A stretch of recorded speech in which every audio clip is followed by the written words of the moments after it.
तो सभी देशवासियों को क्रांतिकारी जय भीम। तो भाई चंद्रशेखर आज़ाद जो ईसीसी के बारे में जो अभी प्रोटेस्ट के बारे में बात कर रहे हैं, तो ये वीडियो का क्लिप आपको लगा देता हूँ, देखिए और कमेंट बॉक्स में राय जरूर दीजिएगा। नए हो तो चैनल को सब्सक्राइब कर दीजिएगा, वीडियो को लाइक कर दीजिएगा।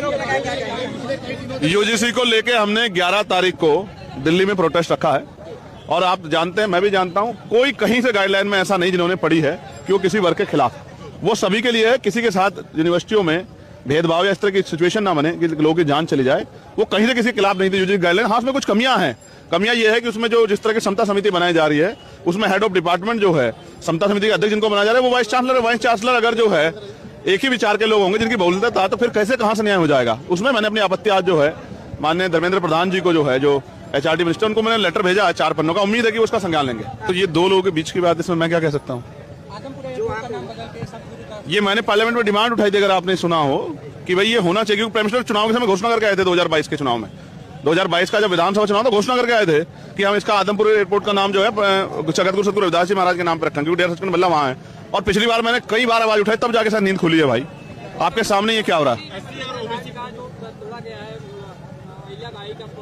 अहिल्याबाई होलकर जी की जो है वो प्रतिमाएं तोड़ी गई हैं और उस पर किस तरह का रिएक्शन किया। मतलब वो कहावत है ना कि उल्टा चोर कोतवाल को डांटे।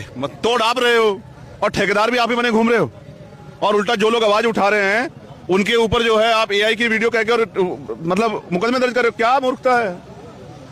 अन्याय के खिलाफ जो आवाज उठेगी वो मुकदमों से नहीं दबती है। अन्याय रोकना चाहिए। मुख्यमंत्री मैं फिर कहूंगा, फेल सरकार है, फेल मुख्यमंत्री, कुछ कहना नहीं। 2027 बहुत दूर है। आजाद समाज पार्टी तैयारी देखिए, जन सैलाब देखिए, इनका जोश देखिए। पूरी सिस्टम हिला हुआ था कि किस तरह चंद्रशेखर यहाँ से निकल जाए ना। मैं इनका प्रतिनिधि, उन्होंने मुझे भेजा है, मैं इनके लिए आवाज उठाता रहूंगा। तो 2027 में भी जो कुछ तय करना यही करेंगे। एससी और ओबीसी के लोगों को क्या वो हिंदू नहीं है क्या? इसका जवाब तो वो देना जो हिंदू राष्ट्र की बात कर रहे थे, और अब जैसे ही जो है यूजीसी की सिर्फ गाइडलाइन है। हमारे तो बच्चे मर गए, रोहित वेमुला, पायल तड़वी, डेल्टा मेगल, हमारे तो बच्चे जो हैं यूनिवर्सिटियों में जो है संस्थागत हत्या होगी, और एक गाइडलाइन है, ये तो सारा भाईचारा खत्म हो गया।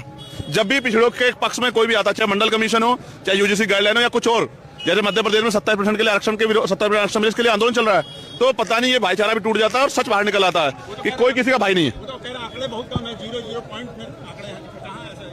ये मैं फिर आपसे कह रहा हूँ, 118% की वृद्धि जो है वो एजेंसियों ने नोट किया, आपने, मैंने नहीं की है। सच ये है, बिना अगर वृद्धि नहीं हो रही थी यूजीसी गाइडलाइन काहे को बनाया। सुप्रीम कोर्ट ने ऑर्डर किया ना कि बनाओ गाइडलाइन, सरकार थोड़े बना रही थी। सुप्रीम कोर्ट ने कहा बनाने के लिए, तो सुप्रीम कोर्ट बेवकूफ समझते हो आप। मैं ये बर्दाश्त नहीं करूंगा अगर आप सुप्रीम कोर्ट पे सवाल खड़ा करोगे। नहीं, बिल्कुल सही है, और कुछ कमियां तो दुरुस्त करनी है जिससे कि प्रोटेक्शन मजबूत हो।